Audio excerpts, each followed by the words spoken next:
આ સાથેના સમાચાર પર નજર કરીએ તો સમાચાર રાજકોટથી છે। નકલી ડીવાયએસપી વિરુદ્ધ વધુ એક ફરિયાદ નોંધવામાં આવી છે। જૂનાગઢ રાજકોટ શહેર બાદ હવે રાજકોટ ગ્રામ્યમાં ફરિયાદ નોંધાઈ।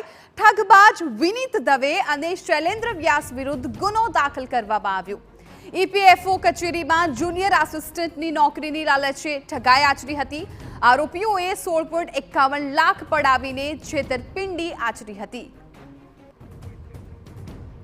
આ મામલે વધુ વિગતો આપી રહ્યા છે અમારા સંવાદદાતા મોહિત ભટ્ટ। મોહિત, નકલી ડીવાયએસપી વિરુદ્ધ વધુ એક ફરિયાદ નોંધાઈ છે, શું છે વિગતો?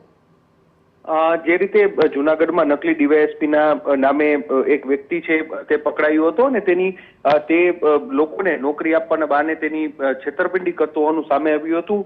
જૂનાગઢ રાજકોટ હવે રાજકોટ ગ્રામ્યમાં પણ આ શખ્સો સામે પોલીસ ફરિયાદ છે તે નોંધાઈ છે। વિનીત દવે અને શૈલેન્દ્ર વ્યાસ નામના બે શખ્સો છે તેમની વિરુદ્ધ જે Gondal city B division police સ્ટેશનમાં ફરિયાદ છે તે નોંધવામાં આવી છે, જેમાં અરજદારને ઈપીએફઓ કંપની ઓફિસ છે તેમાં જુનિયર આસિસ્ટન્ટ તરીકે પોસ્ટ આપવાની લાલચ આપી અને 16,51,000 રૂપિયાની છેતરપિંડી છે તે આચરી હતી।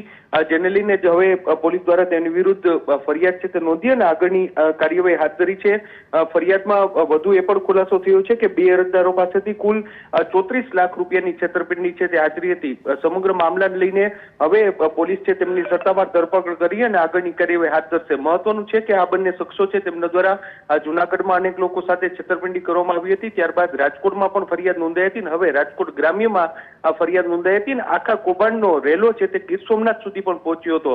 એટલે હવે સમગ્ર મામલે તપાસ છે તે હાથ ધરવામાં આવી છે અને આને કેટલા શખ્સો સાથે આ પ્રકારની છેતરપિંડી કરી તે દિશામાં પણ પોલીસ તપાસ કરી રહી છે। જી બિલકુલ મોહિત, આભાર સમગ્ર માહિતી બદલ। તો આ ઠગબાજ વિનીત દવે સહિત બે સામે હાલ ગુનો નોંધાયો છે।